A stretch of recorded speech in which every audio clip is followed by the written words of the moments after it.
కడప జిల్లాలో ఒక భాగంలో ఉన్న దేవుని కడపలో శ్రీ లక్ష్మీ వెంకటేశ్వర ఆలయం ఉంది. ఇక్కడ వెంకటేశ్వర స్వామిని కృపాచార్యులు ప్రతిష్ఠించారని ప్రతీతి. అందువల్ల ఈ పట్టణానికి కృపాపురం అని పేరు వచ్చింది. ఈ కృపాపురమే కాలక్రమేణా కడపగా మారింది. తాళ్లపాక అన్నమాచార్యులు ఈ స్వామివారిని సేవించి కడపరాయుడిని తన కీర్తనల్లో కీర్తించాడు. ఈయన ఈ దేవుని కడప శ్రీ వెంకటేశ్వర స్వామి మీద 12 కీర్తనలు రాశాడు. పూర్వం ఓ ఆచార్యుడు అనేకసార్లు తిరుపతి స్వామిని దర్శించి ఆయననే స్మరించి కాలం గడుపుతుండేవాడు. ముసలివాడు కావడంతో తిరుపతి వెళ్ళలేక స్వామిని ప్రార్థించగా ఆ దేవదేవుడు ఆ భక్తునికి దర్శనం ఇచ్చాడు. అతని ఆరాధనలు అందుకొన్నాడు. ఆ దేవుడు వెళ్ళబోతుంటే ఆ భక్తుడు పాదాలు వదలలేదు. భక్త, ఇంకా ఏం కావాలి అనగా, స్వామి మీరిచ్చటే ఉండి మా పూజలు అందుకోండి, ఇక్కడ నాలాంటి భక్తులు ఎందరో ఉన్నారు అని వేడుకుంటే దేవుడు కడపలోనే శ్రీ లక్ష్మీ వెంకటేశ్వరుడై వెలిశాడు. దేవుని కడప క్షేత్రం తిరుమలకు తొలి గడపగా ప్రసిద్ధి చెందింది.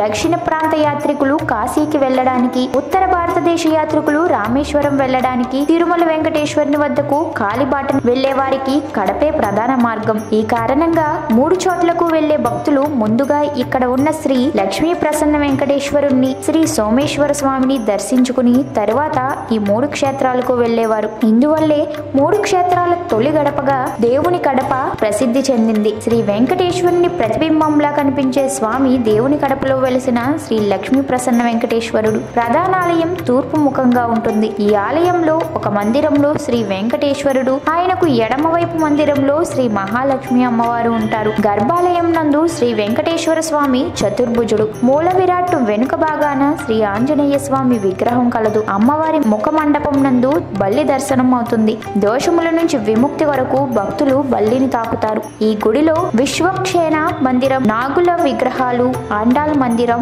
షమీ వృక్షం, ఆల్వార్ల సన్నిధి, కళ్యాణ మండపం, ఆలయం వెలుపల పుష్కర్ని చూడదగినవి.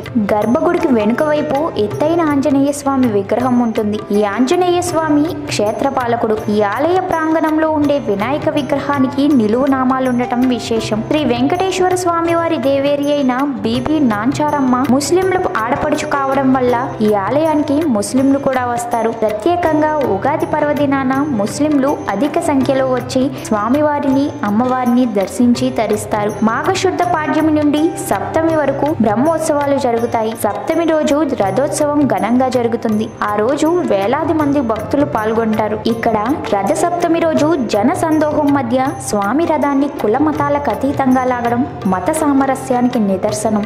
మీకు ఈ వీడియో నచ్చితే లైక్ చేయండి, షేర్ చేయండి. మరిన్ని అప్డేట్స్ కోసం మా ఛానల్ని సబ్స్క్రైబ్ చేయండి.